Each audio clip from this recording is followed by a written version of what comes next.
আধুনিক কৃষির অন্যতম প্রয়োজনীয় একটি যন্ত্র হলো কাল্টিভেটর। এটি হলো একটি চাষের যন্ত্র যা মাটিকে চাষের জন্য প্রস্তুত করতে ব্যবহৃত হয়। মাঠে ফসল বপন করার আগে জমি উপরে শক্ত মাটি নরম করে ফেলার জন্য খুবই জরুরি।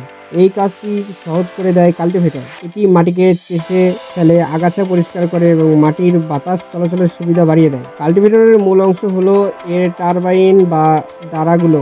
এই দাঁড়াগুলো মাটির গভীরে ঢুকে মাটির দলা ভেঙে ফেলে এবং আগের ফসলের অবশিষ্টাংশ মিশিয়ে ফেলে মাটির সাথে। বর্তমানে দুই ধরনের কাল্টিভেটর বেশি ব্যবহৃত হয়: ট্রাক্টর চালিত কাল্টিভেটর বড় জমির জন্য উপযুক্ত, হস্তচালিত বা পাওয়ার টিলার কাল্টিভেটর ছোট জমির জন্য কার্যকর। কাল্টিভেটরের ব্যবহার চাষের সময় শ্রম ও অনেক কমিয়ে দেয়, ফলে খরচও কমে যায়, উৎপাদন বাড়ে। এই কারণে আজকের কৃষক ভাইয়েরা এই যন্ত্রটি নিয়মিত ব্যবহার করছেন। আপনার জমিতে যদি সময় বাঁচিয়ে বেশি ফসল ফলাতে চান, তাহলে কাল্টিভেটর হতে পারে আপনার সেরা সহকর্মী। ভিডিওটি ভালো লাগলে লাইক দিন, শেয়ার করুন, চ্যানেলটি সাবস্ক্রাইব করতে ভুলবেন না। ধন্যবাদ।